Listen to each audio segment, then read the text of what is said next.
good to see you on an overcast day, a day we're competing with the art festival, I suppose.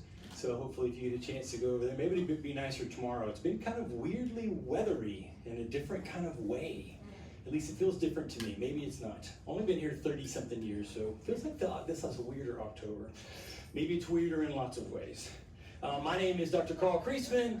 I am a history professor for Valencia College for 23, 24 years. I'm currently serving as the assistant dean for history college-wide. I'm kind of responsible somewhat for the discipline and all the things that we do. And it has been my pleasure to work with the Winter Park Library since 2017 in a series of programs that we've done, ranging from centennial celebrations of World War I to, hey there, good to see you, come on in, to a variety of things.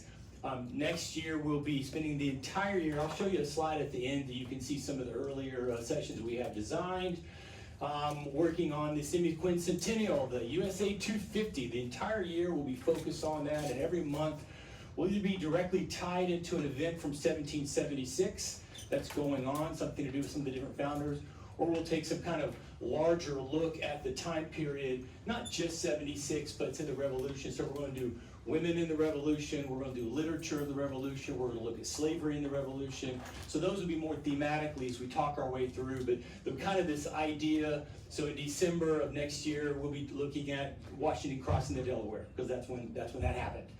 In August, we'll be looking at Washington and New York. In July, we'll talk about the Declaration, of course. In January, we'll have one of my friends here, we'll be talking about Thomas Paine and common sense. So looking forward to that whole process. It's been such a joy to work with the library, and I hope for years to come that we will get a chance to do that. This year, we've been using our two programs, so we have alternate programs, one called Past Meets Present, and one called Citizen Civics. Now this is Past Meets Present month. They alternate in months. And so what we try to do is both in Past Meets Present kind of talk in terms of just broad historical topics, and Citizen Civics. Since we came back post-COVID in 22, we've had a focus on what does it mean for civics to occur. So next month I'm going to do a whole session that kind of ties into the larger thing we've been doing all year, but it's still connected to Citizen Civics on what is citizenship, the historical look at citizenship and how that kind of plays into the concept. What does it even mean to be in a civic society that is tied obviously directly to the concept that I belong here, but I don't belong there. As much as I may love, say for instance, the United Kingdom and England and Scotland separately, but particularly I can go and live there a long time, but unless I ask, I am not a citizen. So then the civic system only works for me as a visitor and not as somebody who gets to claim residency there. So that's that whole concept of citizenship. We'll look at that next month. What we've been doing in this time period though over this year, some of you know have been with us the entire time, been very gracious and supportive, is for the previous 3 years I was completing a doctorate degree in the field of semiotics actually, but it's a longer story. But in that focus, we've been kind of using, the library has graciously allowed me to tie this in, to share the research because I think it's pertinent and I think it's kind of timely in this concept, and it's kind of a looking at where the country finds itself. Now, quite honestly, this is something I've been wrestling with for over 30 years and really became a real key part of like my focus as a scholar in the late 00s and moving into the 2010s time period. All that research ultimately then came out into that we didn't do dissertations because the school's focus was more on project-based work and that they wanted this to be something that could be more user-friendly, so it turned into a podcast that see, I told you, Jorge, this was going to happen. So I have to tell it to quit, then I have to do this, and see if I can get it to come back to me. This always happens when I get there. There we go, see if that works. It does not want to work. See, this happens every time. I'm just going to quit and come back because you guys are my friends. Oh, it won't even let me quit, I don't think. See, Jorge, this happened last time. All right, see if I did that, if that works, there we go. This podcast. And the idea of the podcast, and if you want to try to get to where this is to my website, but basically it can get you links to podcast providers if you'd like to pay attention or go deeper on the research that's there in the process. But the idea that I think the country is adrift. Now, I don't think the country is adrift because of any current political party necessarily or any current political person. Again, this is something that I've been working with in scholarship probably for at least 25 years, very narrowly in the past, say, 15 years. And that doesn't necessarily tie it back to the time when President Obama was in office, as if it's something to do with him. It's more of a larger pattern, which I've written on and researched, and maybe we'll present that again someday in the future, of a larger systemic historical pattern that occurs. But in any case, that idea kind of sums up to helping you understand what we're going to look at today, and we've been looking at all the whole semester, all year, kind of digging our way through, is the idea that it is my contention that there is a philosophical divide that can be expressed in spiritual terms or worldview terms based around the fact that there was something that the founders had constructed that was both unique and worthy of preservation. Unique at the time, not perhaps as unique in these days, because many countries in our 250 years or 249 years since have copied us. But it's this unique concept then that we find ourselves at this point kind of wrestling through. It's a worldview conversation. And to some degree at the center of it is this idea here that they believed that there was a common moral virtue foundation, perhaps common being the most critical word there, to sustain the civic structure that they had. And we've gone over this multiple times, so I won't belabor the point. But just the idea that if you're going to have a citizen-based kind of government of the people, that's the point they were trying to construct, then it was their opinion, we don't have to agree with them, but it was their opinion that to pull that off, there had to be this sense of a common moral virtue foundation to sustain that idea. Meaning they never wanted to have, and you see this, we saw this last time we looked at the Constitution, how they structure the government, they never wanted the government to have a significant amount of power, because they wanted power, agency, opportunity, decision-making to lie in your hands and my hands. But then someone could say, but wait a minute, I mean, just look at Kreisman. Can you really trust him with any kind of decision-making? And so how can you know that we can trust one another, they would say to us, based on a common moral virtue foundation? Well, as we saw when we looked at the early days of this examination, I'm just going to pop through some of the slides in case you were interested in any specific ones of the slides. So we looked here, the very first one, about the unique basics of the civic structure. And then here we looked at the idea of our underlying philosophies. If you want to pop to those take you precisely to the YouTube for that presentation that I did. And I'll pause for a second. But we looked at that. And then later, the next thing we looked at was when we went and said, okay, well, hang on a second. What about what the colonists found? Because maybe the colonists found something special that we've departed from. We found out, no, they didn't. That instead they had the same idea, and the way I've described it is they're kind of walking a tightrope in which they valued the thing that gave them, from their point of view, moral virtue, which for them was Christianity, and the idea that they were trying not to establish some sort of a Christian theocracy, or we might say in our parlance today, a Christian nation. So the tension then of those two things, in my opinion, based on the evidence you can find for the past, say, 20 to 25 years, is a deep part of kind of the division that our nation has gone into today. So it's what that has built. And so the next two sessions we covered here were the colonization lessons, if you were interested in that one. And then we saw, well, what was written in 76? Because this is early 1600s, and this is 150 years later. Maybe the founders at the time of 76, maybe they did want to establish either a nation of Christianity or a nation rejecting Christianity. Once again, we found no, that wasn't the case. They were trying to walk this tightrope in between, both of kind of honoring that faith but not imposing that faith on anybody. But that was still their idea of that common necessary value. And then the last thing we did together here is the Constitution. And again, these just take you straight, or they should take you straight to that specific YouTube video of the lecture if you missed that lecture. So again, the argument here, why do we look at this, is that if maybe the founders at the time of the Constitution, because you are aware that if we use the term founders, we use it too loosely, but we don't really have another word. Different people have tried different terms. Nobody really likes them. But the guys who wrote the Constitution were not the guys who wrote the Declaration. And you have to see them as two groups of founders. So again, just as a researcher, I'm saying I don't want to impose my opinion. Maybe the colonists had something. We looked at that and saw the lessons from that. Okay, well then maybe 150 years later, those who founded the nation at 76 had something. So we looked at that, but then maybe 10 years, 12 years technically, but 10 years later, the different men and people who were in the country at that point found something else. So maybe in law, they did make it a Christian nation, or they rejected Christianity. Again, what we found is they're trying to walk a very narrow tightrope. And so that then takes us to this point in the thought process, right?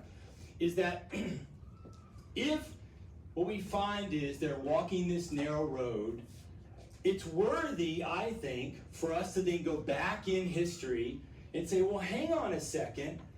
What exactly is the value of this thing called Christianity? Now, let me just pause for a second and say what's not going to happen here is some sort of defense of Christianity or some kind of religious or theological examination of their claims or their ideas.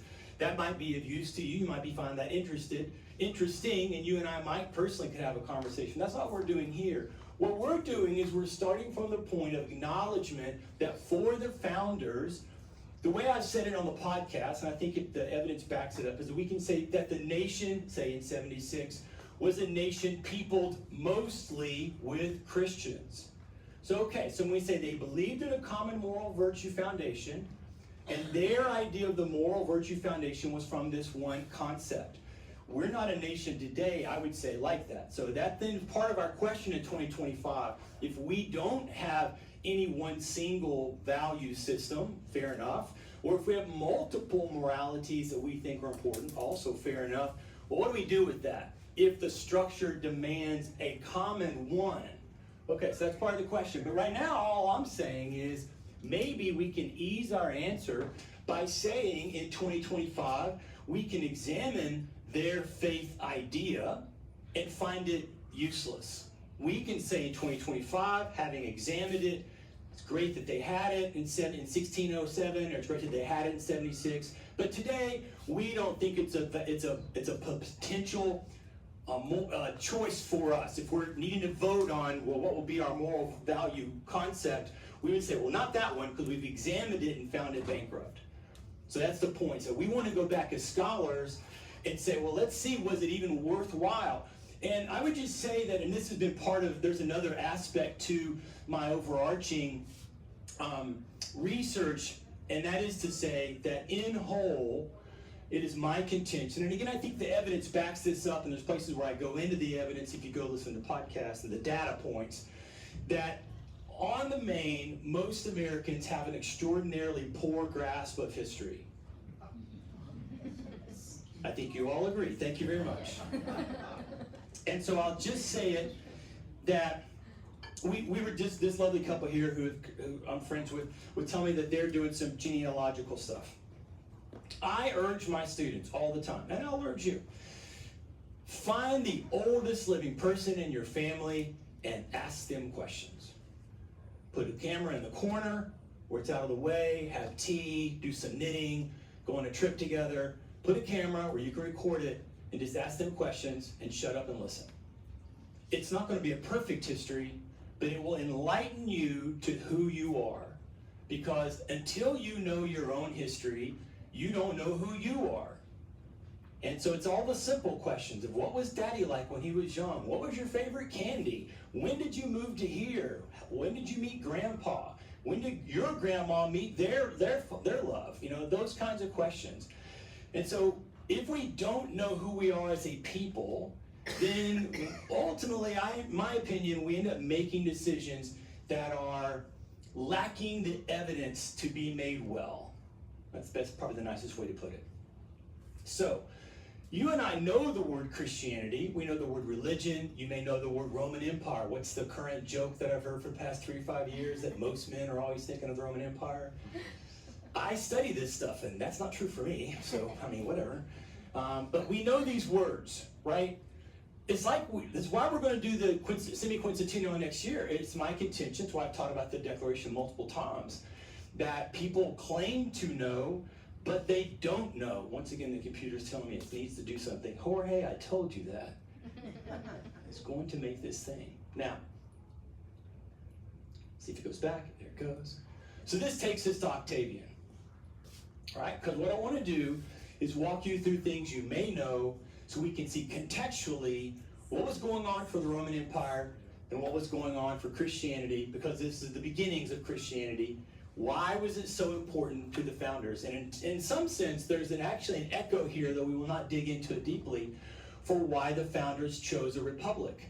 You do know that. We've covered this multiple times in number 4. You do not live in a democracy. Never, ever, ever, ever, ever, ever, ever say, we live in a democracy. When you hear somebody saying it, go, la, la, la, I'm not listening.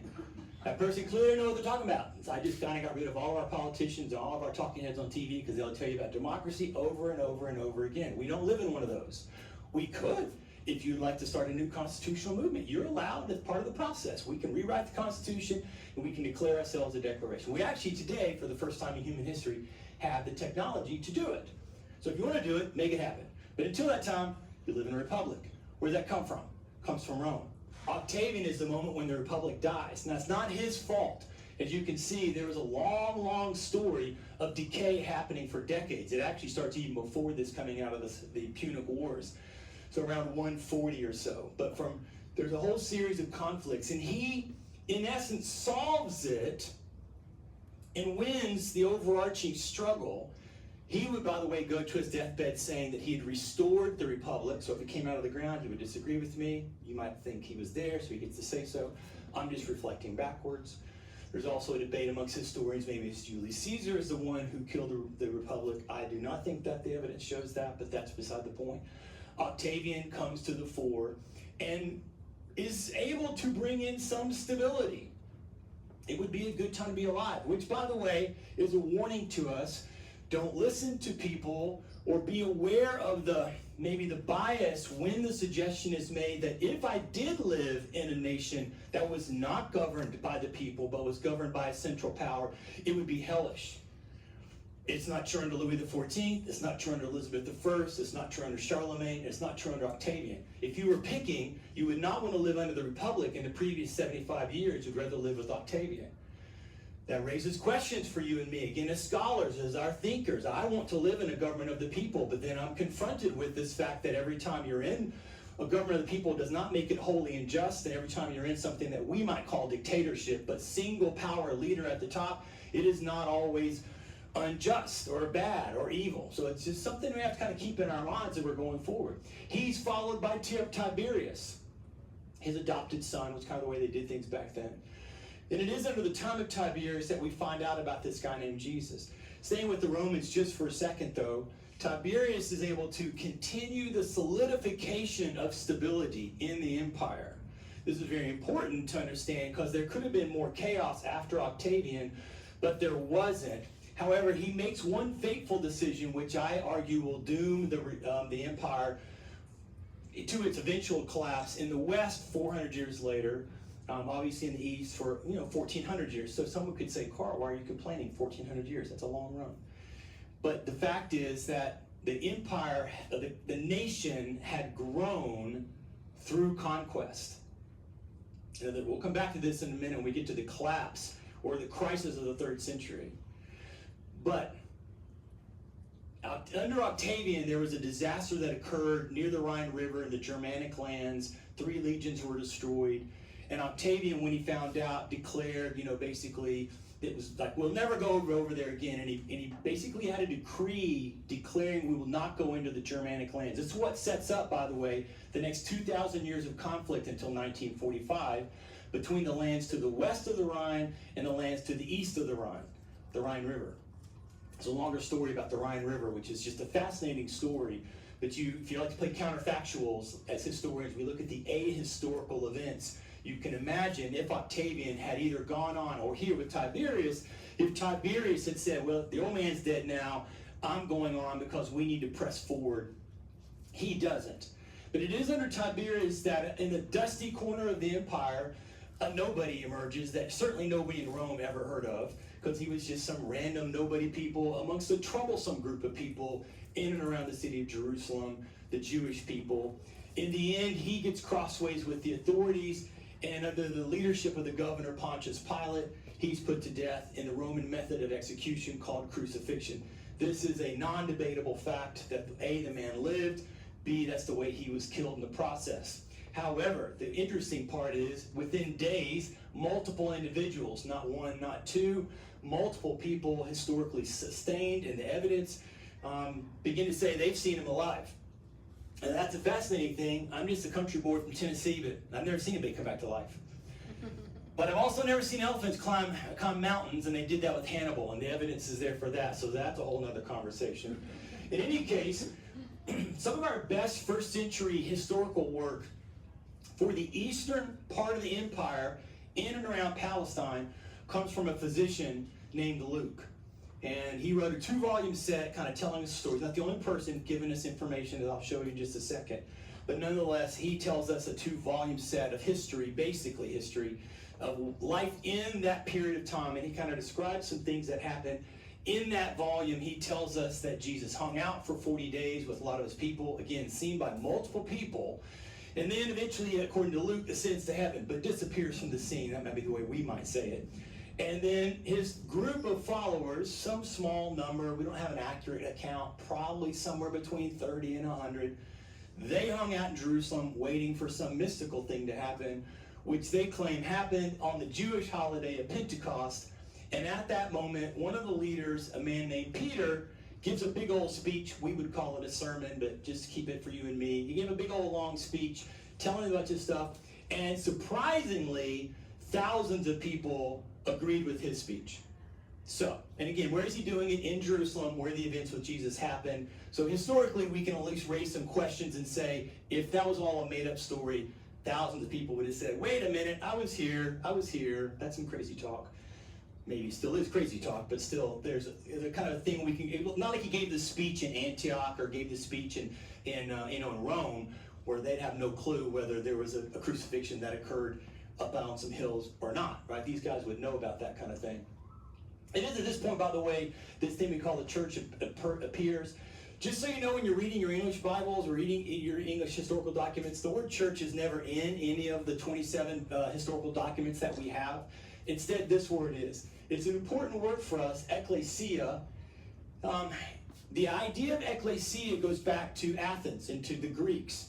It was their term in sort of a proper noun for their political gathering. Now, this is really important. I mean, literally in just recent days, I've heard somebody mangle this concept. I'm going to see if I can kind of explain it for you and for me. What the word means in the Greek is those called out, or the called out ones. So that's the meaning. So when you read, say, some of you may have seen a Bible, so you know, for instance, there's a dude named Paul. He writes some personal letters to some very important Greek cities like Corinth. So when you read, I, Paul, writing to and your English Bible says church in Corinth, that's wrong. Just take a pen, mark through that. What he's saying is, I, Paul, am writing to the called out ones in Corinth. Well, called out how? What does he mean? Well, then he explains the rest of the letter. But for you and me, he means you've been called out to understand or to believe the story that we're telling about Jesus. Again, you and I don't have to believe any of that stuff. But I'm just making sure you understand the concept of kind of how we're laying it out. Does that make sure? Everybody good? Okay. So, this is important, though, because simply the fact that it is also used in sort of a proper noun, it's never used as a proper noun by Paul. He means it as sort of just a regular noun. Who am I writing to? The called out ones, right? In the Athenian world, I think you could say it's also true in ancient Sparta. It probably was true in ancient Corinth. The idea of an elected assembly, what we call the Congress, or we might call the House of Representatives, and we capitalize those. We use capital H, capital R to imply a proper noun of that place where those people go. It's a thing to itself. We talk about Congress as being able to do something. That's our idea of the word, right? When they use ecclesia like that, that is the idea of a sort of political gathering. In no way, no shape, no form is any writer in the New Testament ever using the term ecclesia to reflect anything political. Literally, I've heard this recently. Oh, the Bible talks about political gatherings. Like, no, it doesn't. So every time you see that word church, it's ecclesia, ecclesia, the called out ones. If you are somebody who never reads the Bible or likes to look at those documents, just take a pen. I know it's not, you may feel like you're doing something bad. You're not. Mark through the word church and put called out ones, because that's the word that's there in the Greek. Okay, now, it's a unique gathering. This is what's so weird about these people, as we're going to see. And the weirdness kind of builds in number and stuff. One is they don't have a single leader. They have a group leadership. It's just kind of a collected group. Sometimes you might have had a leader of the leaders, but still it's just kind of a sense of, it's not like there's a chairman of the board, it's like we're all just sort of in the room, the leaders are in the room together. More shockingly, they have women involved. The focus on women, we're going to talk a little bit later in December more on this, but just, it was something that would have thrown everybody that they were allowing women to be involved. And multiple times we see this evidence supported. It's also open to any group. This also is quite shocking because historically at this point, any idea of a religion or a philosophy of life was something that was limited or bound to a specific people ethnically, right? I mean, it wouldn't mean that if you moved to a city that you could not adopt their faith and then become one of them. You could have. It wasn't usually exclusionary, but it was just something that there was no mindset of our God is somehow going to be part of your God. You see this best amongst the Greek city-states, who we today as moderns will study the pantheon, and we'll look at Zeus and Athena and Apollo and all those people, and we'll see them as part, probably because we've seen enough Disney movies. We think of them in kind of a club, kind of hanging out. That is not how the Greek cities saw them. They were aware of them, but they're kind of like, no, this is ours. This person's ours. This God is our God. And if you're in this city, you worship this God, not that God. And that's why they would often go to war with each other in the Greek city-states over their differences in, kind of the religious, reflection and expectation. So to just say, hey, look, it's open to anybody, was stunning to everybody. And then perhaps more, they not only were open to poor people, they shared their wealth. As you see here, poverty was typically seen as a judgment. And so if you were sick or you were poor, that was problematic. It gets more interesting as you look into their functional theology, was that they held their worship moment or their gathering on the first work day of the week. So for you and me, think about that happening on a Monday. But we've all got to be at work somewhere probably between 8 and 9, most of us. So when are we doing this? It's going to have to be super early or super late. It's not going to be like the day. They didn't have the day off. They put it in the process. They all kept their jobs pretty much, most of them. Nobody left their job or anything like that. And they had 2 markers of identification. They shared a meal together that they called the love feast. If you go to a church, I've been to a church, you know of its more famous names now, like the Eucharist or the Communion or the Lord's Supper, right? But it was kind of just an actual meal that they shared together. And then they did a very unique thing. This was done in other religions in certain places, but you basically took a public bath in a thing they called baptism. Now they connected to a lot of religious things, which we don't have time to get into. But you did those 2 things in the process. Now, we have a tremendous amount of evidence for these groups, for this philosophy. Note that of all the main evidence, and there's something like 30 or 40 sources that we can show you. I'm showing you these 4 because there's the more famous or bigger ones. None of them ever become Christians. None of them ever accept the claim that Jesus rose from the dead. None of them ever are trying to be one of these people. There's usually a sense of either mockingness or at least kind of a disdain to the group. But as historians, we're not really caring who's in and who's not in. We're just trying to see bias. We're trying to see, kind of build in evidential stories. We've kind of walked through here before. Historians are always telling you a story in which at the end of every sentence there's like this ... as best we know the evidence. History is only what's kind of focused on the evidence, and without the evidence we don't have a story, so we don't go from there. And you can see, again, we're not going to read all these through you. We're going to come back to a couple of these in a second, particularly this one, Pliny. But you have a variety of different sources that are telling us things that corroborate the evidence of what you would say is in the Bible, which certainly they are a biased set of evidence pieces, and we can note that because of their kind of leaning in or supporting the story, about this new faith kind of a thing. If you're interested in going deeper, by the way, slight pause, you can do it in my new podcast, which is at the same location, and I did use the same UN word on purpose on the front end. If I do a third one, I'm stuck. I don't know if I'll do that or not.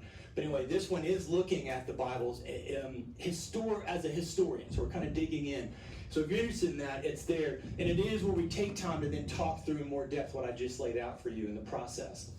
So, the resurrection then is a trap for us. Not only is it a trap for us because we have to then confront the fact of what the colonists and our founders did. Again, you and I are only having this conversation because we're in this country and it's based on that history.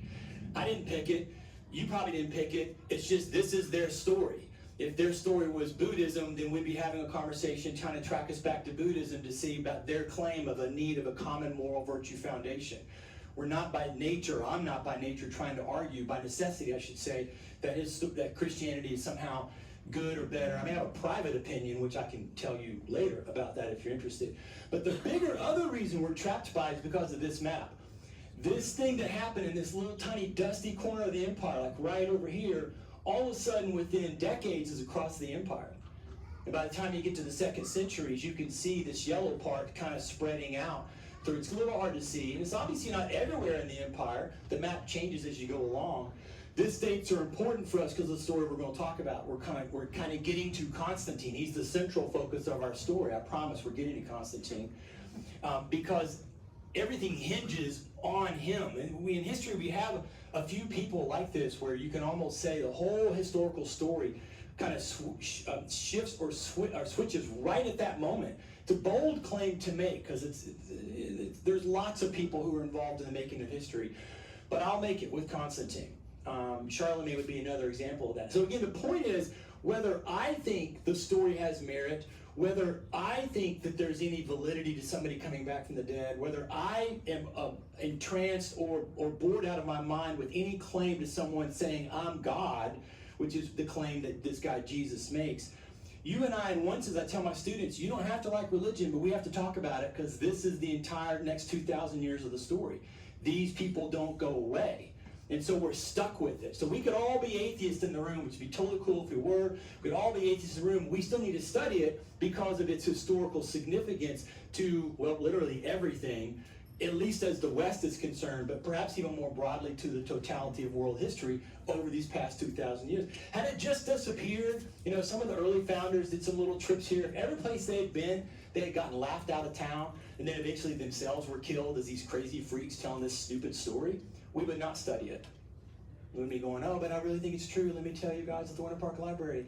No, why would I do that? So we're stuck with this.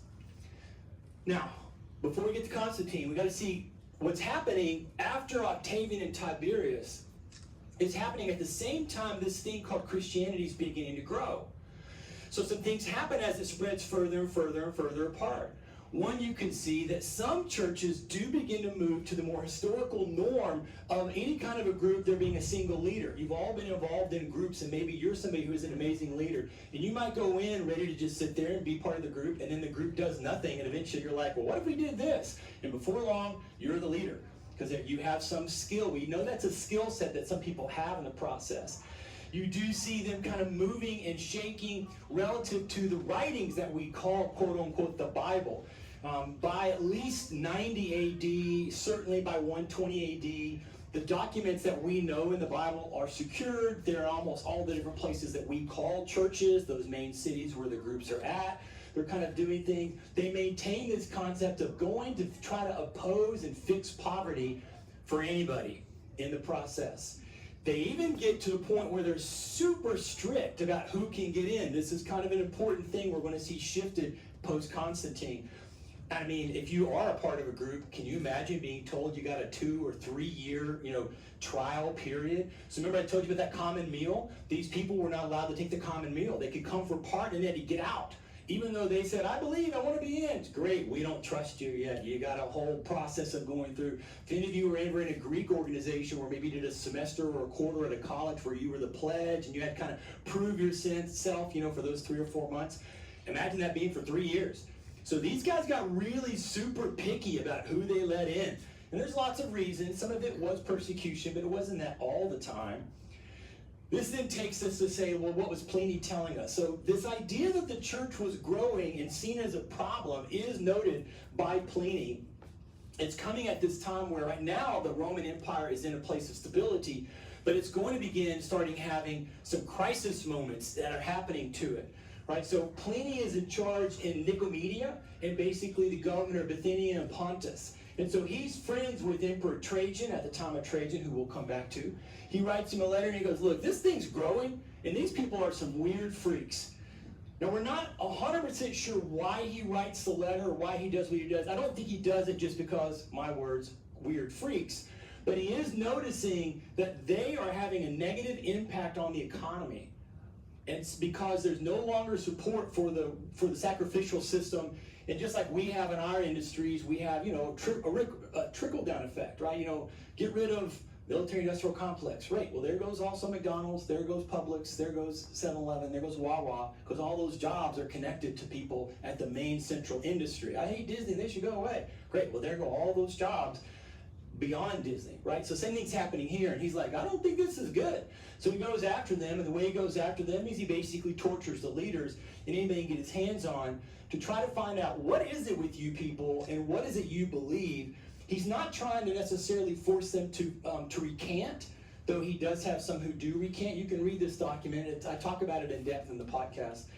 But he's not trying to get them to recant. He's trying to find out what the deal is. And then he's also trying to figure out a way to stop it. And he comes up with like this list of illegal actions. Like, again, they have a pre-dawn service. They're singing songs to this guy. And now he uses Christ, just so you know, is a title. It's not a name. It'd be like if we said Donald President or Joe President. And we use the first name of the president, Barack President. Jesus Christ. Christ is a title. It's not a name. It's got nothing to do with his name. They have an oath. Notice how I love this part. They have an oath to not do crimes and to not commit fraud, and he sees this as something really unique. Now, I don't know that it's fair to say all Romans were doing crimes or were fraudulent by rule, but Pliny at least is saying that this is odd that they're making this kind of claim, and then they have this common meal. There's another guy writing at roughly the same time. Now, he's a Christian from what we can tell, though he's anonymous. This is not him. Diogenes is who it's written to. We think that's a person. There's some scholars, though, who think that it's code for Emperor Hadrian, which puts it in the 120s. But anyway, this guy's trying to explain things. I have this picture up here for you because I think it's important to understand one of the things that was true for these Christians was that even though they might have worshipped in secret, their lives were not in secret because most of them were poor. And at that time in the Roman Empire, most people lived in what we would call government housing. So if you've ever lived in an apartment complex, right, then you know nothing's secret. Now, if you live in rich people houses and you call it an apartment that's different. Where there's like 3 housings on one floor, that doesn't count. But I mean real apartments, where you got like 800 square feet and the walls paper thin and you hear everything on all sides, right? So nothing's secret in these people's lives. And again, he's noticing these various things that they do. This one might need a little explanation. You say, what is this? They share their marriage bed? Well, at that time, it was very common in Roman culture for Roman men to basically get to have sex with whoever they wanted to, and Roman women, including wives of the nobility, having no voice in the matter. And there's recounts of stories and moments, and both in casual, but some very famous moments of parties, and sometimes their parties would be 5, 6, 7 days affairs, even at some of the times when emperors were there. So they're there with their wife, and if any Roman man wanted to have sex with any Roman woman, he just did. It wasn't rape. I mean, she just knew, oh yeah, I need to go with you. And so even the emperor's wife could be somebody's sex toy if they wanted to. If you're offended, then I'm telling you, whether you know it or not, you are influenced by Christian culture. Because it was the Christians who were like, yeah, that's not cool. And one of their key writers, a man named Paul, he actually writes to a group in Ephesus, which is one of the Turkish cities today. And he's like, look, you guys have to submit to each other. And telling any Roman man that he has to submit to a woman was one of the most offensive things you could tell him. So again, the idea that women could be in leadership, completely unheard of. And the Christians are like, yep, we can do that because we're kind of equal in this process. So this idea of being able to, not share your marriage bed means somebody comes up and says, I want to have sex with your wife. And they were like, no, she's my wife and we're equal and she's valued and she's created by God. And that Roman guy would look at him and said, you have lost your mind. What in the world madness is this? Probably go report him to the police because we got some weird freak with some crazy idea here in the process. So they were, in a sense, you could see in Diogenes, the letter to Diogenes says this, they were like resident aliens, even though they were all Roman citizens in the process. And so they were urged, this is important for people today who may think we should go to a Christian nationalist point of view, they were told, look, don't take over the city or be weird about anything, follow the customs. Obviously they didn't follow all the customs, right? But as best you could, be faithful to the laws. They were basically taught, this gets into religious thing, which we don't have to dig into, but there was an aspect within Christianity that suggested you're not from here, this is not your home. That was kind of, that sounds weird to some of our ears, like, what does that mean? Well, that's, again, that goes down a theological road that I don't plan on us going down here. But again, noting that these guys stand out as kind of weird freaks for various reasons like this, he's recapturing this idea again here. And they were being successful in gaining more and more and more converts to the story. Okay, everybody good? So what's happening in the empire while this is going on? Well, initially, things are okay. Post-Octavian, they're sort of okay. You got Caligula and Nero, there's some crazy freaks. Some stuff goes on in their times. But in general, if you think back to the 100 years before where you have 4 civil wars, you don't have that. The empire seems to be making its way and doing okay. And again, with Caligula and Nero, there's some moments when it's kind of crazy, but Claudius was basically okay. And then after that, there's a near civil war, and then they look for a powerful general, and they find one, Vespasian. Vespasian was the general in Palestine. Now, this got nothing to do with Christianity, but he was in Palestine at that time because the Romans were fighting the first Jewish war. His army basically is like, look, we should go with you and take over because we don't need to descend back into chaos. So they do. He leaves his son Titus in charge of the armies fighting. And eventually Titus, who successfully captures Jerusalem, tears down the walls, destroys the second temple in Jerusalem in the process.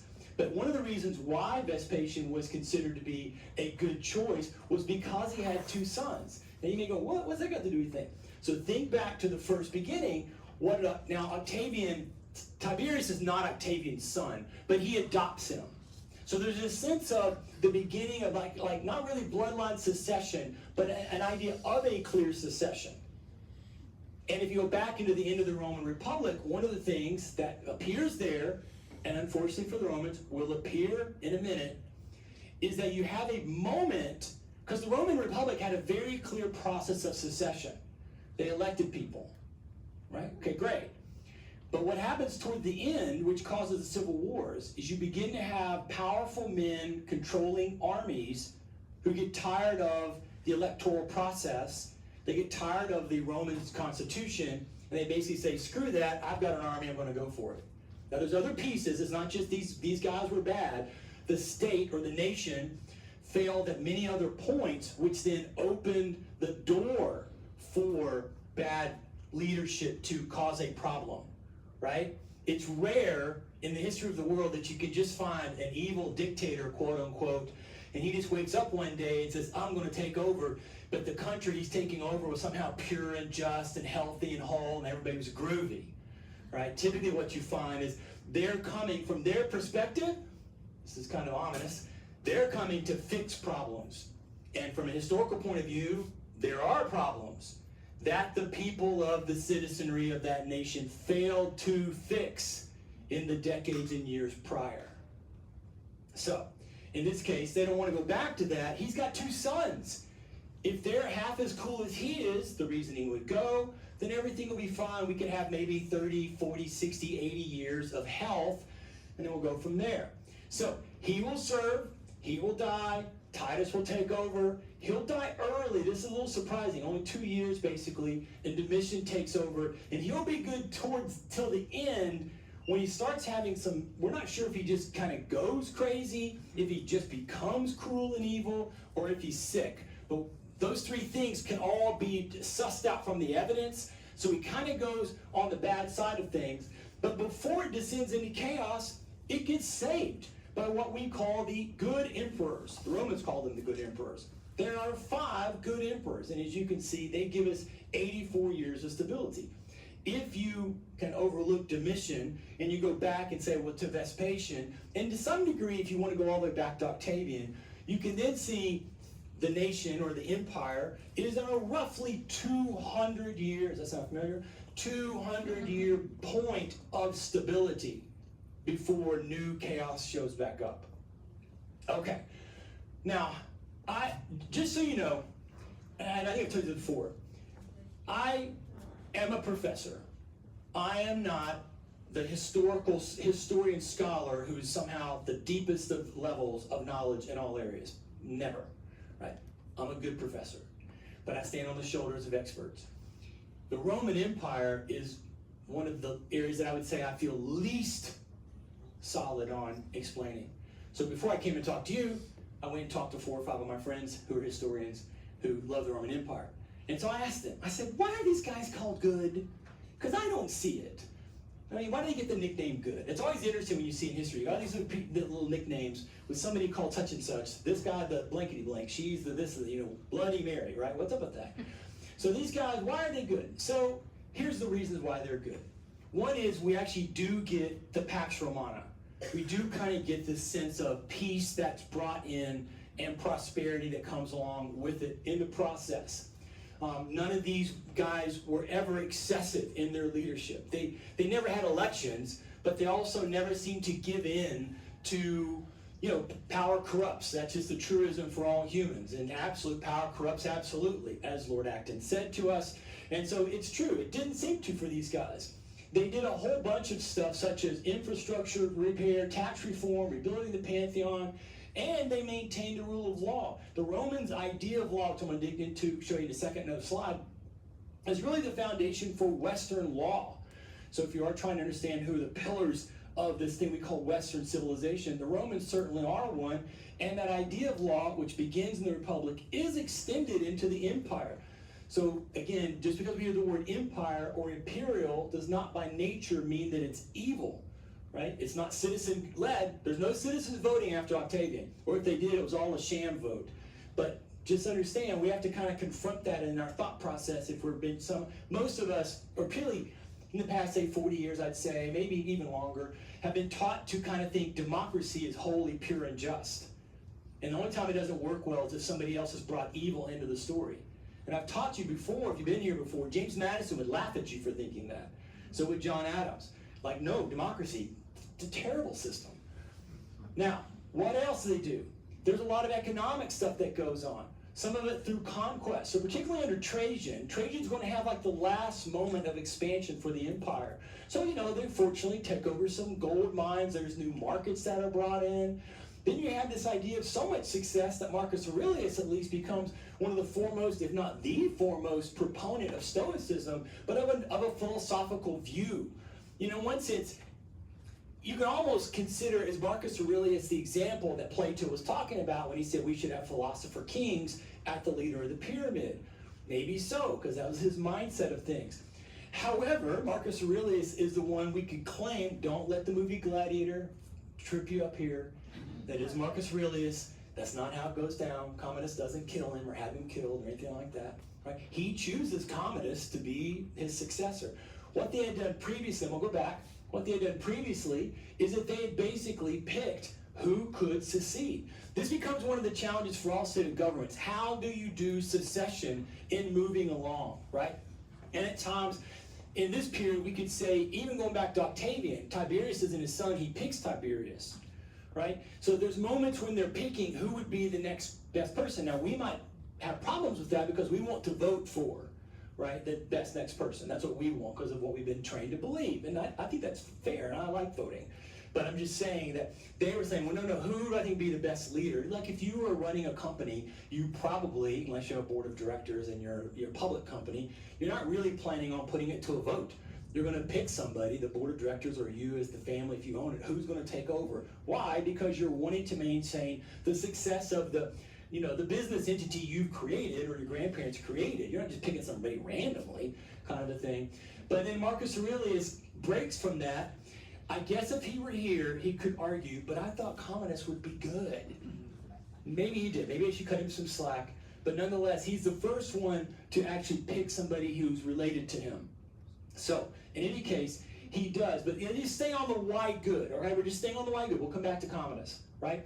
So, one of the things that I already mentioned to you is that after Octavian, there's no real expansion. Now, I would say there's no real expansion under Trajan, but at least under Trajan, you do see this moment where there is a sort of a revival of the nation expanding.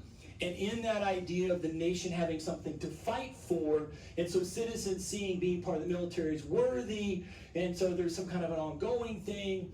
I like this map just to point out, to go back to Octavian just for a second so you can see it. So here's the Rhine, right? And again, if you study European history, everything on this side, wars with everything on this side for about 2,000 years. Give or take. Got to look at it different ways. And here's the Danube, the very long Danube. Notice that there's this little dip right here under modern-day Romania, right? It wasn't called Romania at the time, right? So this is a very long border. What Octavian was trying to do by going this way, besides just continuing the sense of pacification, and they would have said civilizing, obviously, as somebody, me, of Germanic descent, I'm like, I don't need your Latin Roman civilizing. Get off me. My people are good. And don't tell me German barbarians destroyed Rome. We were just migrating in, and we were bringing some positive things to the story. But you can see, from Octavian's point of view, if we move over here to the, I believe that's the Elbe, right? Is that the Elbe? You guys know Europe better than I do? I think it's the Elbe. You can shorten the distance between the corner of the Elbe and the Danube much longer than this. So over here is where this little loop becomes a problem for Trajan, and so there is an attempt to try to see if they can kind of take over this land, and they do. You can see it up here in this, but that's very hard to hold. And again, they haven't gone this way, which they should have, which could have at least then gotten over here too. I think this is the Oder. If you do get over to here and you're at the Oder, then you again have an even shorter border to try to defend from the barbarians. They're also making their way down the Tigris and Euphrates. So over here to the Assidid Persian, basically Persian Empire over to this area. Remember over here, this is where Alexander had first conquered, taking over the then Persian Empire, which had all of this, and they had conquered this, but after he died, they lost this, or this was lost, we would say, to the west, and the Romans never conquered it in the process. The empire in the same time period, continuously successful. They had clean engine. They've done things in the Roman Empire time, or the time of the Romans, that we aren't sure how they did it, engineering-wise. Now, we can replicate it with our better technology, but to do what they did, there's still some places where scholars in the technical and engineering side of the historical field are like, we're not sure how they did that exactly. So if you've ever been to Rome, you know they've got these running fountains that are just running all the time, and your American, worry about germs might make you freak out about it, but you can literally just drink right out of that. That is some of the cleanest water in Europe you can have. And so if you take a bottle with you to go to Rome, you don't buy water, you use the water right there from all the fountains. They're literally everywhere. Now if you try to, dip your thing into any of the big famous places, that you might get in trouble. But they're there for you. The roads strengthened trade. They had them all over the time period. They had, now we would say, I have a problem with gladiatorial games, but just think of it as an extra violent NFL. That's all you have to think about it. And so they had a very thriving kind of public sports. These guys were rock stars. A lot of guys wanted to become gladiators. Again, don't let the movie Gladiator throw you. Yes, there were some slaves who were thrown in, and yes, there were some Christians and other people who were killed, but there was also a very, very, lucrative, vibrant way for you to make your life, and if you thought you were strong enough and good enough, you might go for it also in the process. So again, they're the good emperors because it is a very good time to be in the empire. And then Commodus comes. I'm not saying it's his fault necessarily, but then we begin a period that we call the 3rd century crisis. So the crisis of the 3rd century kind of walks us into this situation where everything begins to collapse. Again, if you go back to Octavian, you're sitting at about 220 years. Again, does that sound familiar? Did you pay attention to that? After Commodus, you go back to what we saw in the 1st century BC. So again, at the time of the Republic's collapse. So you start seeing some legacy kind of things. And I don't think it's just Roman. I think it's kind of like, maybe political systems have this kind of lifespan. In any case, you come back to this moment where you have generals, you bring in murder and assassination as a political tool, and it's kill the person I don't want to have to deal with, forget the next election, and you have basically every emperor except one being assassinated or killed violently. At the same time, you have a growing sense of pressure on this very long border. They lose much of the land that Trajan had sort of fought for. So again, the empire's turtling in. Now again, I'm going to tell you they've been turtling in since Octavian, and that if you really want for me, like the one, and I don't think it's fair to say the one, but what's the one reason the empire collapsed in the West is because they quit growing. But that's a whole different conversation. That's not what we're doing here. So this crisis is often described, as I'm doing it up here, in a series of variety of issues. So like in many societies, I think our own would fall into this category, when you have multiple issues happening at once, it becomes very difficult to navigate through those. I would just suggest on our own time period, it seems very difficult to even have a conversation, because once we start talking, somebody's offended, and then they spiral off and they bring in some other crisis, which you're willing to talk about, but now the temperature's raised and we're yelling at each other, and we can't even say what we're trying to work our way through as a group of people in the civic society. Perhaps the biggest one is the economic crisis, because Maslow's hierarchy of needs, when you're feeling like financially you're in peril, that's the thing that throws people the most, understandably. And so they don't have any spoils of war, they don't have new slaves, they don't have new markets, but again, I would argue they haven't really had new markets since Octavian, so that can't only be the issue, but they've never really apparently been able to navigate through not having, new markets to deal with. I think there's also something that's happening to the citizenry. I don't have it up here, but my suggestion is that when you study through human history, when you find the most successful civic entities, after a period of time, their own success, they become drunk on their own success, and they lose their way relative to being, we would say, quote unquote, good citizens. So an example for these guys is like they didn't really want to be in the army anymore. They didn't want to participate. They didn't want to pay their taxes. They didn't want to share. And the governing system, remember, even though we had the five good emperors, they didn't put it into like a constitutional structure of this is how we'll pick the next emperor. They just picked somebody and it worked out for them. So you've got this kind of growing sense of now we have a crisis and we don't have good leaders. And anybody who's ever, go back a slide, anybody who's ever followed a sports team that goes through multiple leadership, hello Miami Dolphins, you see yourselves struggling as compared to teams like the Steelers who've had 60 years and 3 coaches. Right? What do you get with that? You get stability. And even if you are a Steelers fan, you're like, but we haven't won anything. You've won enough. You keep success going, right? No, the Dodgers haven't won the World Series enough times, but they're always in the freaking playoffs because they have stability, right? The people who are always turning over, you lose stability, and that can impact whether sports teams or governing systems. So when you have this, and it is interesting if you pay attention to U.S. history, for the first, I don't have the year in my head exactly, but for the first, I'll say 50 years, we had 6 presidents. For the next 50 years, we had 18. And then we had a civil war. So you kind of go, oh, okay. That doesn't always work. I understand that. Okay. So this takes us to what's happening with Christianity. So now you begin to see some of the leaders who are going, these weird freaks who have grown, think back to the map that I showed you, maybe they're the problem. Because they refuse to worship the emperor, they refuse to worship the historic gods of our people, so they're not being good citizens. And so Emperor Decius and then Emperor Valerian say, well, let's go after these guys. And so they do. They begin a kind of open process of attack on them.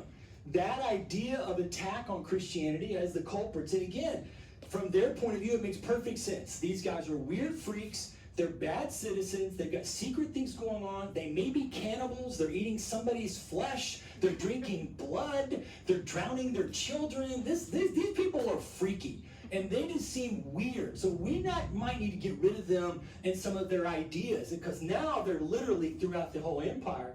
So into this comes Diocletian. He will continue some of the stuff Decius does, but first he tries to deal with the political stuff. Now he's a general like all the other guys, but he has an idea. He's like, we have to solve the problem at the governing level before we can solve all the other problems. So he's like, in my opinion, the empire's too large. Now my argument with Diocletian, I'll come back, is that this is the same size it was when Octavian took over. It was the same size when, okay, they grew a little bit to the north, but it's the same size when Tiberius was here. It was the same size when Trajan was here. So is it really the problem that it's too large? He would say yes. So his plan, I shall say here, was to split the empire in half. So right here, east-west. And this is the beginning of kind of having a Greek half and a Latin half of the empire. And then it's hard to see, but this is more of a reddish purple, and this is more of a Orlando City purple, right? Then here's green, here's so these two and these two. And so what he did was he set it up so that each half had a single leader, what he called an Augustus, and everybody, each half then had a backup leader called Caesar. If we did it, we'd have 2 presidents and 2 vice presidents. But the idea was when the president of either side died or retired, the vice president automatically becomes the next person, and then they pick a new vice president. So that person could be near the leadership decision making to be trained. And in their minds probably for, a decade or 15 or 20 years. So give them 15 years of good leadership training, then when they're the top dude, they'll do well. Now, I don't know if that actually would have worked or not I'm thinking about it from a human point of view, but that was his mindset. So that's what he does, and he sets it up and does it like that. They called it the Tetrarchy, right? And Diocletian took the east. He took Nicomedia as his capital right here, which is on the other side of the Bosphorus and the Dardanelles, away from Byzantium, which is where Constantinople will be built. And then, interestingly, in the west, this is the beginning of the decline of Rome. Back to here. The emperor is Maximian, so Maximian will move and make the capital Milan. His argument was it puts him closer to the central part of his side, but it's really the kind of the beginning collapse of Rome, and it opens a power vacuum for those Christians, which begins to see a leader emerge in Rome, which some of you know what I'm talking about. So he's going to say, this is what I'm going to do, and it works for a short little while. Unfortunately for Diocletian, I don't think he thought his way through necessarily human nature. He decides, before we get to his attempt at making it work, that he's going to also, this is really more of a Maximian thing, but Maximian, Galerius, and Diocletian, they're all in on this. Like, we need to try to find people, let's have an enemy we can all unite on. The enemy we'll unite on are the Christians. And so he goes after them and begins this process of trying to move against Christianity. In 303, he'll declare all gatherings illegal. He orders the burning of Christian writings, destructions of churches, and this will go for after so he's going to step down in 305. But the Diocletian persecution, again, to give the citizens a target to go after, will last longer than him in the process. So then he's going to put his practice in motion, because he's going to resign, and he's going to ask Maximilian to do it. He doesn't die, neither, they're both alive. They abdicate, and they said, let's put this in motion. Unfortunately for him, both of one of the Caesars, Constantius and Maximian, have a son. Constantius' son is a young man named Constantine, and Maximian's son is Maxentus, and they both don't get chosen. And so they're annoyed that they don't get chosen. Now, what they should have been told by their dads was, we're trying a new system, and we're going back to what the good emperors did. And we're trying to pick somebody who's really good. And that's not you. Or at least we're trying to model that we're not going to go with our children. Look what happened when we went to Commodus. Give it a minute. Maybe you'll be the next guy. But that doesn't make them happy. So let's take a look at Constantine. So Constantine is born in the west, modern-day Serbia, actually. I said east. I said west, I mean east. Modern-day Serbia. His wife, Helena, we're not sure if she was technically married to Constantius or if she was just like his favorite, concubine. But they were together for a while until he gets to become the Caesar. When he becomes the Caesar, he's offered, quote unquote, to marry the daughter of Maximian. So, of course, he says yes. And so then, to not have a problem, he sends Helena away. Helena will come back in our story in just a minute.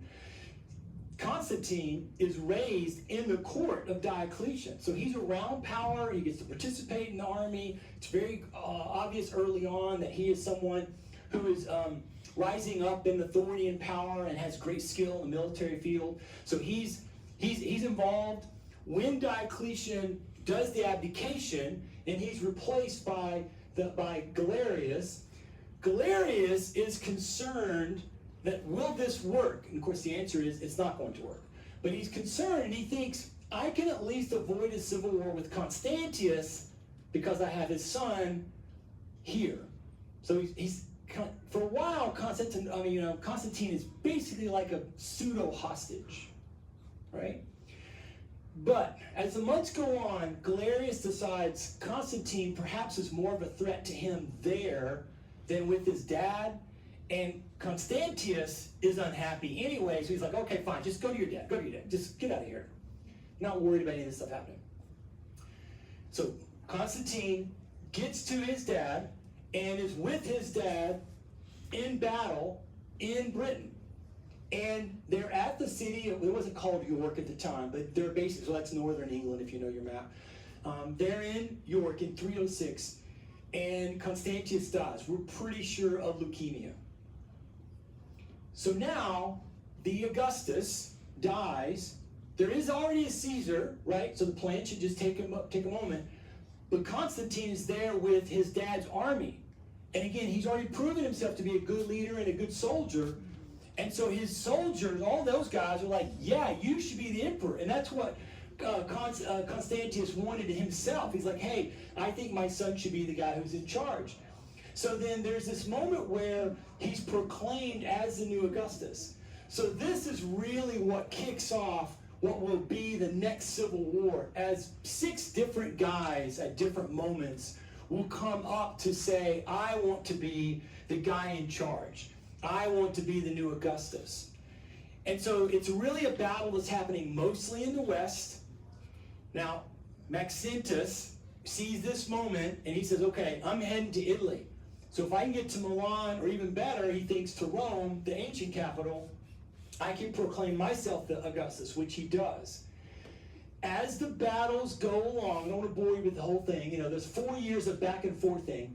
Eventually, Constantine and Maxentius are like the last 2 guys standing. So Constantine takes his army down to the Alps and says, all right, let's go. He has spies who have told him that Maxentius is not exactly the most popular leader. So he's thinking, if I can beat him in battle, I'll be able to secure my leadership over the land, right? So he marches towards the city of Rome. Maxentius meets him outside of Rome at a place we call the Milvian Bridge. And this is when the story has its moment. According to Constantine, according to Constantine's historians, Constantine, the night before the battle, has a dream. And in his dream, he saw a vision or he heard a voice. We have differing accounts here. And what he heard was, and what he saw, I'll go back to it real quick. You can sort of see it here in this picture here. This is a painting of the battle, but there's like little angels up here doing stuff. Ta! Right? Oh, what kind of angels are involved? Cool. What he saw was this. It was told, he saw this sign. So this, we think this is like a funky P and an X. And he was told, in hoc signo vinces, in this sign, conquer. You do this, you're going to win. He interprets that to say, I need to paint this onto my shields. Now again, some of us are like, why would he need to paint an X and a P? What's up with that? Well, in Greek, some of you may know this, the X is actually their letter for what we would say chi. And the P is their R, rho. And so Constantine, at least, interpreted the chi rho to be the first 2 letters of the title I told you about for that dude, Jesus. The Christos. It's not showing up here. I had my Greek writing and I didn't check the font. So that should be not a J but an S. The Christos. Right? Does that make sense for everybody? I wish I had looked at that before I showed you, because I was showing you the Greek letters. You can see in what I had initially, that's an X and that's a P. The I and the iota is I. That sigma is a funky looking like backwards, swiggly thing, and then the T is a T. Try that doesn't show up as well as I wanted to there. So he's like, in this sign, when what sign? Well, the sign for the Christ. Who's the Christ? Jesus. He's not a Christian. At this point, we don't have any evidence. There's arguments about whether his mom, Helena, is or isn't a Christian herself at this point, and then there's arguments amongst the scholars about whether or not she has already told him about Christianity or not. So we have a whole bunch of questions we've got to answer. We're not doing that yet, because it's not going to matter if he doesn't win the battle. The story is he comes out that morning and tells his generals, basically, we're going to paint this on our shields. And they're like, hell no. No, we're not. I'm not doing that. That's some crazy. Those are some crazy freaks. Emperor Diocletian been trying to kill these people. There's some wacky people. And he's like, nope, without a vision, we're doing it. He basically threatens to kill a few of them. And they thought physically he could. He grabs apparently the paint. They didn't have paint, but this whatever they use for marking and dyeing. And he swiped an X and a P on there. Said, let's do it. And so they made it on all or most of their soldiers' shields and on banners. And they marched off to battle. And they won the Battle of Milvian Bridge. Ta-da! You can see the rest of the story, right? You don't have to be a historian, you get it, right? He has a vision, according to him. By this sign, conquer. He puts it on his shield. He conquers. Ta-da! And he converts to Christianity. Now, there's all kinds of debates. I have my students work through this. Was Constantine a convert to Christianity or not? There's a whole bunch of back and forth. We're not getting into that. You can wrestle on it yourself. But we'll just say that he comes in, and this is the beginning of transformation for the empire, and I would suggest even more importantly, and perhaps more tragically, for Christianity, which is kind of the point of why I'm showing you this, that Constantine's role is so vital in this story. He will go to Milan, and he will issue the Edict of Milan, in which he offers toleration. Now note, Constantine is not the person who makes Christianity the official religion of the Roman Empire. So that's not what happens. He just declares there's an official toleration for them and of them, but then he puts his allegiance with them. I mean, again, to me, you just have to say, well, what's going on here? Like, why would he do this? Particularly since there's, I think, zero evidence that he had any positive interactions with Christianity, when like he was a praying man and decided to come out with his faith or something like that. Like, what's going on there? I remain convinced that it's the fact that he sees the growth of that faith. So think what you have. You have an empire, particularly in the West, that is in civil war, in chaos, right? And so they're fighting. And in that group, you've got between 20 and 30% of the citizens who've experienced the past 12 years of open and harsh persecution. Meaning, they would love to have a savior, a physical person taking care of them now, in that moment. And so he could reason, I'm about to win the battles, but I need to win the hearts. If I brought in a 30% part of the empire who is currently maligned and distant, and I became their guy, you don't have to agree with me. There are historians who do not. But I'm just saying that that to me makes the best logical sense. I mean, you can go down that just God himself did show up. That's cool. I don't have no problem with that. And that he really did have a moment, and he, just like with the Apostle Paul, he transforms his heart in a moment. I'm cool if you believe in that too. I'm just looking for a more logical reason that works for me as a historian. And that one to me is brilliant. He goes right in, he builds a triumphal arch in Rome. He goes ahead and keeps battling. It's a 10-year battle to win the whole total empire, but he wins the whole total empire. Well, what does that do? Well, a lot of things. First, if you guys are here because you're not working and you have the day off because you're on the weekend, then you need to thank your lucky stars and maybe light a little candle to Constantine. Because Constantine's the boy who gave us the weekend. Because he said, wait a minute, Sunday, which was a day of veneration for the god Sol Invictus, for the sun god, but we still worked on this day. We worked all the days, unless you're rich, then you don't work any days. But if you're a working person, but the Christians said this was holy because their boy came back to life on that day. Oh, well, I can kill two birds with one stone here. And he made Sunday a holiday, a holy day, holiday. When we come to our holidays with Thanksgiving coming up and Halloween and Christmas and somebody wants to fight and debate about holidays, just say, you know we have 52 of these, right? They'll look at you like, what? According to Constantine, we have 52 holy days. It's every Sunday. So just think about it. Whether you worship or celebrate anything, that's what he's given us. So yeah, you and me, we like it. The NFL, we like college football, all that kind of stuff. That's there. But he plays both sides, right? So on the Roman coins, Sol Invictus, stay on the coins. He basically makes the Christian church a public corporation. He then extends a tax nationwide or empire-wide for everybody to pay what the Christians call the tithe, which up to that point had been something that Christians just gave out of their own heart and longing, but now he made it an official tax. And in that process, he's going to use that money to bring all the clergy into the payroll. So now all of a sudden, And they were given freedom from any forced civic service. So if you were a priest, a bishop, a deacon in these churches, some of the different titles that they had, you got off from all kinds of different kinds of civic structure issues. That was amazing from a sense of what he was doing for the empire. In 324, he builds a new capital. He names it after himself. A little braggadocious, but I guess he can do it if he wants to. I showed you the map, not going to go back to it. It's on the other side from Nicomedia, ancient Byzantium, but it's Constantinople, names it after himself. It's not finished in his lifetime. It will become the most principal city, and it will remain in the empire for another 1,100 years.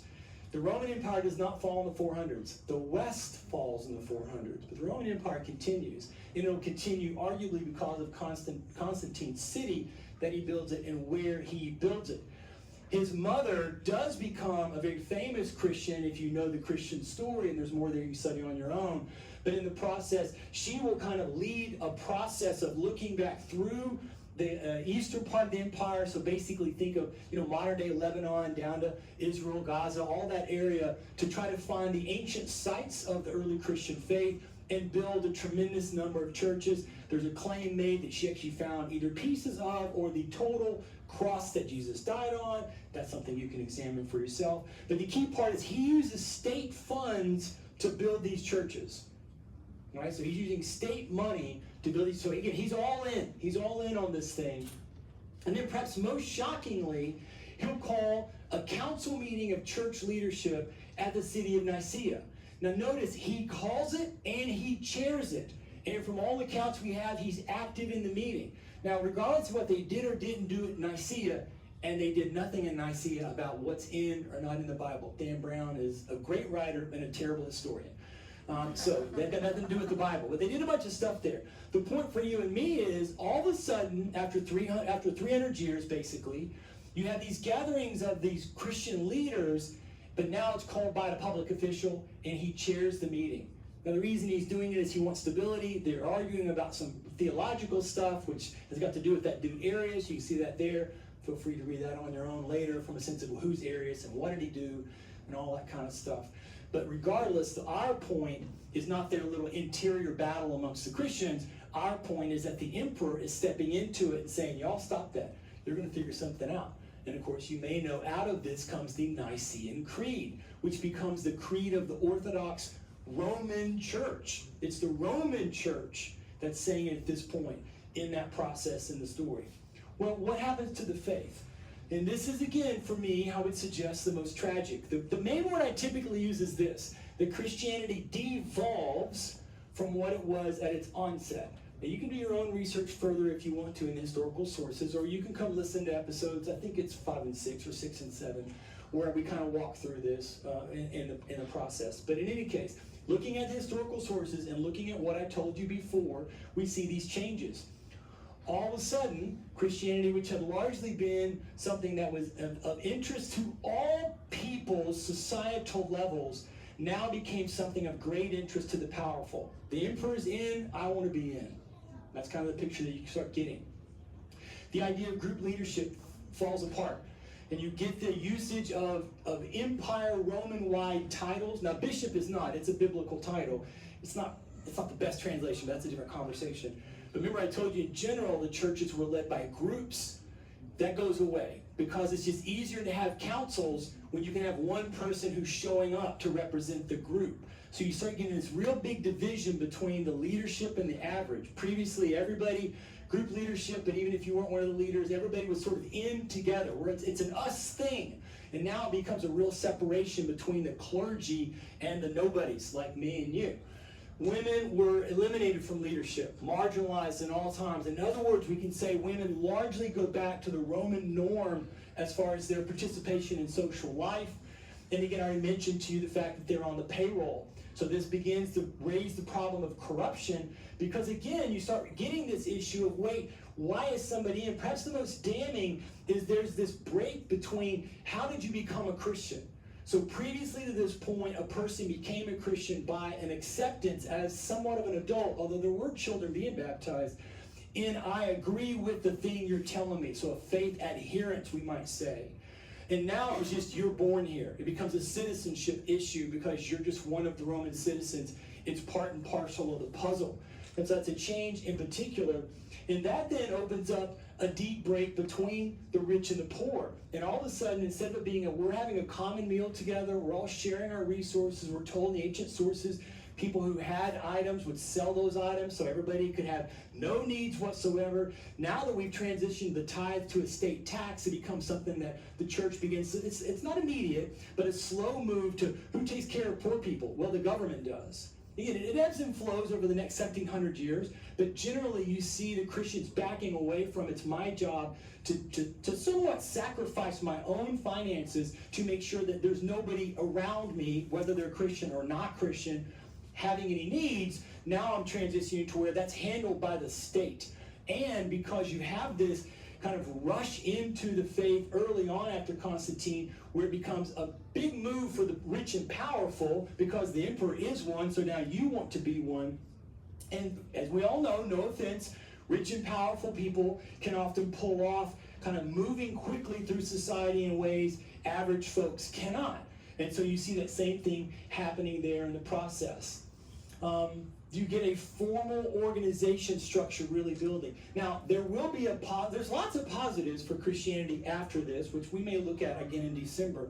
But for now, I'll just say what you are beginning to see is this is structuring in such a way that the church will be an essential part of Roman identity as the Roman Empire is on its way to its kind of final reduction and falling apart in the process. And so you see this concept of the Bishop of Rome moving. There's nobody called Pope at this point. That title is not in usage at all until you really get to the 500s.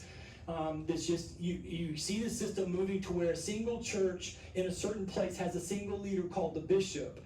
And what's happening is once you're in the empire structure, well, what are the most powerful cities? Well, Alexandria, Constantinople, religiously Antioch, maybe Corinth, and Rome.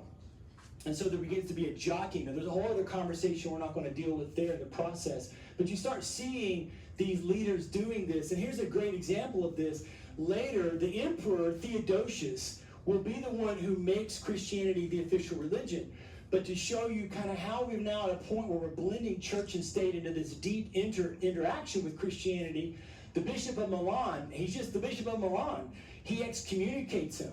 To be excommunicated is to be denied the common meal. And go back in your mind to what I told you was the essential two-part structure of saying you were in, you shared the common meal, you had that public bath, right? You did those two things and you were in. And now all of a sudden it's like, well, I have the power to bar you from doing that. And if you're not partaking of the common meal, you're no longer in. You're no longer getting to go. And the emperor will bow down to this. Just like we're going to see later if you go and study the investiture controversy 600 years later. Same thing happens here. So you get this concept of where you start having this growth. Pope Leo takes on the Roman title of like lead religious figure, the Pontifex Maximus. That's not a biblical term. That's a Roman term. And so this is all going down. Now there's one last attempt by the Emperor Julian to pull out of this, he would say, dive into Christianity, and it's a disaster. It doesn't work, but I do highlight it for you here in the last few minutes that we have together. I just want to highlight it for you, that you can see even Julian, who hates Christianity, is aware of its positive uniquenesses in these orders he has here, such as the money that is going to the Roman priests now need to be given to the poor. And he's complaining about the fact, and he uses Galileans because that was also kind of a code name for Jesus or the Christians. So these guys are supporting our poor as well as their own poor. Again, there's this evidence that that's what the Christians were doing prior to Constantine, kind of a thing. So it doesn't work. And eventually Theodosius, as I already told you, he will issue the Edict of Thessalonica in 380. And Christianity is now made the official state religion. So the movement is secure and kind of what's going to happen. And at this point, we're kind of at the end of our story. Christianity, which started off in this kind of dusty corner as this kind of weird, freakish thing. It accepted women. It let people kind of all races join in. They shared, they sold their possessions for poor people. I mean, that's some crazy talk. I mean, who would ever do that kind of a thing? They took care of sick people. They'll start the first hospitals. I mean, these people are stupid weird. And the Romans are like, we don't want to do anything with that at all. And then all of a sudden, 300, Constantine, Battle of Milvian Bridge, 50 years later, state religion. In the process, Christianity will transform. My word, don't have to accept it. My word is it devolves away from what it was into something completely different. That doesn't mean all bad things from here on out. We're going to come in December. We're going to look at some of those. But you have this process in which now the empire is this thing. Now, to the empire itself, and this is kind of where we're wrapping up. Again, you know this story if you know the collapse of what's happening to the empire. So all the efforts of Diocletian, all the efforts of Constantine, even if, and I don't think there's any good evidence for this, but if perhaps Constantine was thinking, we'll pull out of this nosedive by having Christianity. If he thought that. None of that stuff stopped the decay and the decline of where they were going as a civic entity in the West. The East will survive. Constantinople will stay up. And of course, you know, if you ever study the fall of the empire, this is that period. But in 376, I mean, that's 4 years before that, right? So this is happening all at the same time, right? Where you have this kind of crash and burn kind of moment. And that kind of brings us to our conclusion of how Constantine, working off of Diocletian's attempts, will transform the empire and transform Christianity at the same time. So now then back to our overarching hypothesis. What does this tell us? Well, there's a lot of things it can tell us, which we don't have time to go into details, but the one thing I'll tell us is that this introduces what is called Christendom. And I think, for me at least, the evidence is overwhelming that it's a bad outcome. When we say Christendom, what do we mean? We use the word dom. We're talking about dom, meaning for dominion, so kingdom, the dominion of the king, that kind of a thing. And Christianity becomes different. And if you study some of the prophetic writings for the Jewish people that the Christians say they're looped into, such as Jeremiah, you see kind of a warning about this. Don't pursue these things. If you read the letter Paul writes to the city in Corinth, you see him echoing this. So there's a very interesting dimension here when we're trying to consider what were our colonists doing? What were our people in 76 doing? What were they doing in 1787? As I've said before, they're trying to walk a very unique tightrope in which they see and appreciate the value of what they perceive the necessary kind of virtue component, and at the same time, they're rejecting the move that Constantine makes. They clearly could, in 1607, 1776, 1787, they could have declared themselves a quote-unquote Christian nation if they wanted to, and they didn't. So maybe they also were looking back at Constantine, taking notice of some of these changes. Whether they were or they weren't, you and I, just as scholars, we're just trying to see, well, what happened in that time period? And that is where we'll bring it to a wrap. Thank you so much for being here. You guys are awesome. I love being with you guys. Here's what's coming up. But as always, if anybody has a question, I'm willing to entertain it. I don't need them, but I would love to answer any question you have. I'm not afraid. Yes, ma'am. I saw in the slide, I thought you were going to mention it, but you didn't, about how Jesus was not equivalent to God. Did I see that? I don't think so. So what you said was you thought you saw on a slide that Jesus was not equivalent to God. Jesus' claim and the claim of his followers is that he was equivalent to God. Oh, you're thinking of Arius. So yes, at Nicaea, yes, that was Arius' claim. And so that's kind of the internal debate they were having about the nature of who Jesus was. The Nicene and the Orthodox position will come down on the biblical evidence side, which is Jesus' claim to be God. Arius will be kicked out of the empire. Yeah, good question. If I can be of any help to you, you can reach me here at that, and you can also find things here anywhere else. I appreciate you guys so much. Have a wonderful rest of your Saturday. Thank you.